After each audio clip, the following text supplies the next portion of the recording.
સમૃદ્ધ બનતા પહેલાં તમને આ 24 શુભ સંકેત મળે છે, એટલે કે અમીરી આવતા પહેલાં મળે છે આ સંકેતો. ચાલો હવે કેટલાક ખાસ અને શુભ સંકેતો વિશે વાત કરીએ. મિત્રો, જ્યારે પણ માતા લક્ષ્મી કોઈ વ્યક્તિને આશીર્વાદ આપે છે, જ્યારે કોઈ વ્યક્તિ આપણા જીવનમાં પ્રવેશવાનો છે, ત્યારે તેને કુદરત તરફથી કેટલાક ખાસ સંકેત મળવા લાગે છે. આપણી આસપાસ દરરોજ ઘણી ઘટનાઓ બનતી રહે છે, પરંતુ આપણે તેના પર કોઈ ધ્યાન નથી આપતા.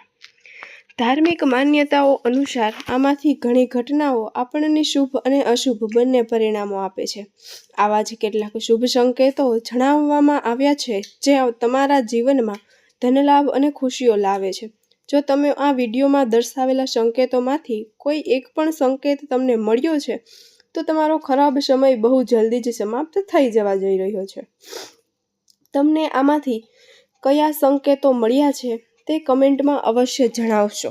ચાલો જાણીએ એવા કયા સંકેતો છે જે જણાવે છે કે નંબર 1, સાવરણીને માતા લક્ષ્મીનું પ્રતીક માનવામાં આવે છે. જો તમે કોઈ કામ માટે બહાર જઈ રહ્યા હોવ અને રસ્તામાં કોઈ ઝાડુ મારતા જુઓ, તો સમજી લો કે માતા લક્ષ્મીની કૃપા તમારા પર થવા જઈ રહી છે.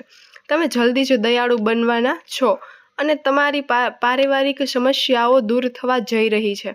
નંબર 2, જો તમે ક્યાંય જઈ રહ્યા હોવ અને રસ્તામાં તમને નવપરિણીત દુલ્હન દેખાય, તો સમજવું કે કંઈક સારું થવાનું છે.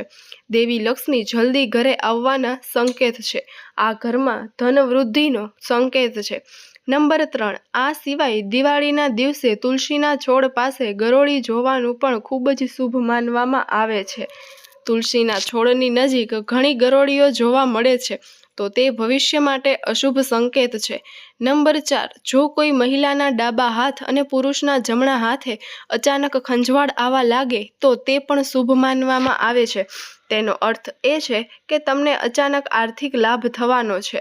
નંબર 5, ધાર્મિક માન્યતાઓ અનુસાર બિલાડીનું રડવું એ ખૂબ જ અશુભ માનવામાં આવે છે, પરંતુ બિલાડી તમારા ઘરમાં બાળકને જન્મ આપે છે તે શુભ સંકેત માનવામાં આવે છે.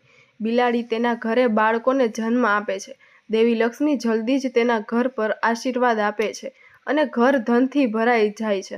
નંબર 6, માન્યતા છે કે માતા લક્ષ્મી જ્યારે ઘરમાં આવવાની હોય છે, ત્યારે પરિવારના સભ્યોમાં ખાવા પીવાની આતોમારા બદલાવ આવે છે. તેમને ઓછી ભૂખ લાગે છે અને ઓછો ખોરાક પણ તેમને પૂરતો દેખાવા લાગે છે. પરિવારના તમામ સભ્યોમાં પ્રેમ વધવા લાગે છે અને માંસાહારી ખોરાકથી પણ દૂર રહેવાનું શરૂ કરે છે. નંબર 7, સમુદ્ર શાસ્ત્ર અનુસાર શરીરના કેટલાક ભાગોનું ફફડાટ પણ ઘણી બાબતોનો સંકેત આપે છે. જો કોઈ વ્યક્તિના ભારે નિતંબ અથવા તેના હાથનો મધ્ય ભાગ ફફડાટ કરે છે, તો તે સૂચવે છે કે તેને ટૂંક સમયમાં ધન પ્રાપ્ત થશે. આ ઉપરાંત ધનની આગમન પણ થાય છે, તે ખૂબ જ શુભ માનવામાં આવે છે. નંબર 8, ઘરમાં 2 માથાવાળા સાપનું આવવું પણ ખૂબ જ શુભ માનવામાં આવે છે, કારણ કે 2 માથાવાળા સાપને દેવી લક્ષ્મીનો વાહક માનવામાં આવે છે. એવું માનવામાં આવે છે કે 2 માથાવાળો સાપ કોઈને કરડતો નથી. જે ઘરમાં 2 માથાવાળો સાપ આવે છે, તે ઘરમાં ક્યારેય પૈસાની કમી નથી રહેતી. 2 માથાવાળા સાપને આંધળી ચાકરણ પણ કહેવાય આવે છે, પણ તે એની જાતે આવે તો જ માનવામાં આવે છે. નંબર 9, જ્યારે વ્યક્તિનો સમય બદલાય છે, ત્યારે તેને સારું થવા લાગે છે. સવારના સપના જેમાં તે દેવી દેવતાની મૂર્તિઓ, પીપળાના વડના વૃક્ષો, જંગલો, ખજાના વગેરે જોવાનું શરૂ કરે છે. આ સંકેત છે કે તમારો સારો સમય આવી ગયો છે. નંબર 10, જ્યારે તમારા જીવનમાં સારો સમય આવવાનો છે, ત્યારે વૃક્ષો અને છોડ ઘર લીલું થવા લાગે છે અને તેમાં પુષ્કળ પ્રમાણમાં ફળો અને ફૂલો આવવા લાગે છે. ખાસ કરીને તુલસી, કેળા છોડ ખૂબ જ સુંદર અને આકર્ષક લાગે છે. નંબર 11, શાસ્ત્રો અનુસાર ઘરમાં પોપટનું આગમન એક શુભ સંકેત છે, કારણ કે પોપટનો સંબંધ કુબેર સાથે રહ્યો છે. જો તમારા ઘરમાં અચાનક પોપટ દેખાય, તો તેનો અર્થ એ છે કે તમારા ઘરમાં પૈસાનું આગમન થવાનું છે. આ સિવાય ઘરમાં સફેદ કબૂતર હોય છે. પક્ષીનું આગમન પણ ખૂબ જ શુભ સંકેત માનવામાં આવે છે. નંબર 12, જ્યારે તમે તમારા ઘરના કોઈ પણ ખૂણામાં અથવા ઝાડ પર પક્ષીનો માળો જુઓ અને તમને તે મારામાં ઈંડા દેખ્યા છે તો સમજો કે તમને ક્યાંકથી જલ્દી પૈસા મળવાના છે. નંબર 13, જો અચાનક તમારા ઘરના આંગણામાં દરવાજા પર કે અન્ય કોઈ જગ્યાએ જો કાળી કીડીઓ સમૂહમાં જોવા મળે તો તે સ્પષ્ટ સંકેત છે કે દેવી લક્ષ્મી આશીર્વાદ આપવા જઈ રહી છે. તમારા કેટલાક અટકેલા કામ પૂરા થવાના છે. નંબર 14, જો તમે કોઈ મહત્વપૂર્ણ કામ માટે ઘરની બહાર જઈ રહ્યા છો અને કોઈ વ્યક્તિના હાથમાં પાણીથી ભરેલો પાત્ર દેખાય તો તે ભવિષ્ય માટે પણ એક સારો સંકેત છે. નંબર 15, જો તમે સવારે ઉઠ્યા છો અને ઘરની બહાર કોયલનો મધુર અવાજ સાંભળો છો તો આ એક સારો સંકેત છે. તમારા ઘરમાં મહેમાનો આવવાના છે. સવારે ઉઠીને કોયલનો મધુર અવાજ સાંભળવો તે માતા લક્ષ્મીના આગમનની નિશાની છે. એવું પણ કહેવાય છે કે જો ઘરની બહાર કાગડો બોલે તો પણ મહેમાન આવવાના સંકેત હોય છે. નંબર 16, ધાર્મિક ગ્રંથો અનુસાર જો માતા ગાય વ્યક્તિના ઘરના દરવાજે આવે છે અને જોરથી અવાજ કરે તો તેનાથી ઘરમાં ચોક્કસપણે ખુશીઓ આવશે, સમૃદ્ધિમાં વધારો થશે. આ ઘરના માલિક માટે લક્ષ્મી પ્રાપ્તિનો એક સંકેત છે. ઘરના આંગણે આવેલી ગાયને રોટલી અવશ્ય ખવડાવો, તે તમારા સુખમાં વધારો કરે છે. આ સિવાય જો કોઈ વ્યક્તિ સવારે મંદિરમાંથી ઘંટ, શાંતિ કે ભજન કીર્તનનો અવાજ સાંભળે છે તો તે તેના માટે ખૂબ જ શુભ છે. નંબર 17, જ્યારે તમારું મન કોઈ ખાસ કારણ વગર પ્રસન્નતા અનુભવવા લાગે તો સમજી લેવું કે આ તમારા માટે શુભ સંકેત છે. જો તમને અંદરથી ખુશીનો અનુભવ થાય છે અને તમે કોઈ પણ કારણ વગર તમારી જાતને સૌથી સૌભાગ્યશાળી માનવા લાગે છે તો આ પણ તેની નિશાની છે, શુભ ચિહ્નો છે.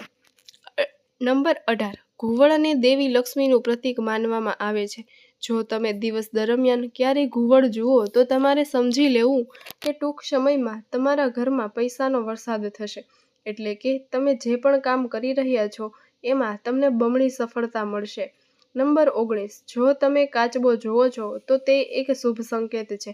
ભગવાન વિષ્ણુએ કશ્યપનો અવતાર લીધો હતો. જો તમારા સપનામાં પણ કાચબો તમને દેખાય તો તે સૌભાગ્યની નિશાની છે. તેના માટે બંધ રહેલા ભાગ્યના દરવાજા જલ્દી ખુલી શકે છે. નંબર 20, જો તમને રસ્તામાં ક્યાંય 4 પાંદવાળો સિક્કો, ઘોડાની નાળ કે ઘાસ મળે તો તમારે તેને સુરક્ષિત રાખવો જોઈએ. તેનાથી તમારા બંધ નસીબનું તાળું ખુલી શકે છે. રસ્તામાં પડેલી ઘોડાની નાળ મળી આવે તે સૌભાગ્યની વાત છે. આવું બહુ ઓછા લોકો સાથે થાય છે. શનિવાર સિવાય કોઈ પણ દિવસે જો આવી ઘોડાની નાળ રસ્તા પર જોવા મળે તો તમારી પાસે રાખો. નંબર 21, જો સ્પેરો પંખી આવીને ઘરના આંગણે કે બાલ્કનીમાં બેસે અને ઈચ્છે તો તે તમારા જીવનમાં ખુશીના આગમનની નિશાની છે. સંબંધોમાં મધુરતા અને સુખ સમૃદ્ધિ વધારવાની નિશાની છે. નંબર 22, જો તમે કોઈ કામ માટે બહાર જાઓ છો અને રસ્તામાં જો તમે ક્યાંક સંગીત જુઓ છો તો તે પૈસા આવવાના સંકેત છે. આ સિવાય જો તમે કોઈ કૂતરો મોંમાં રોટલી કે શાકાહારી વસ્તુ લઈને ઘરની બહાર દોડતો જુઓ છો તો આ તમારા ધનવાન હોવાની પણ નિશાની છે. નંબર 23, જો તમારા ઘરની સામે સફેદ આંકડાનો છોડ આપમેળે જ ઉગી જાય તો તે થોડાક જ દિવસમાં ઘરના લોકોનું ભાગ્ય બદલી નાખે છે. એનો અર્થ એ છે કે થોડાક જ દિવસમાં તમે ધનવાન બનવાના છો. સૂર્યના દર્શન, વરસાદની વચ્ચે આકાશમાં ચમકવું એ જલ્દી ધનવાન થવાનો સંકેત માનવામાં આવે છે. નંબર 24, અચાનક જો તમારા ઘરમાં કાળી કીડીઓ ગોળ આકારની બની જાય અને કંઈક ખાવાનું શરૂ કરી દે તો સમજી લેવું કે તમારા ઘરમાં દેવી લક્ષ્મીનું આગમન થવાનું છે અને તમને અપાર સંપત્તિ મળવાની છે. આવી સ્થિતિમાં તે કીડીઓને નમસ્કાર કરો અને તેમને ખાંડ અને લોટ ખવડાવો. વિડીયો પસંદ આવ્યો હોય તો એક લાઇક અવશ્ય કરો અને કોમેન્ટમાં સાચા હૃદયથી જય માં લક્ષ્મી અવશ્ય લખજો.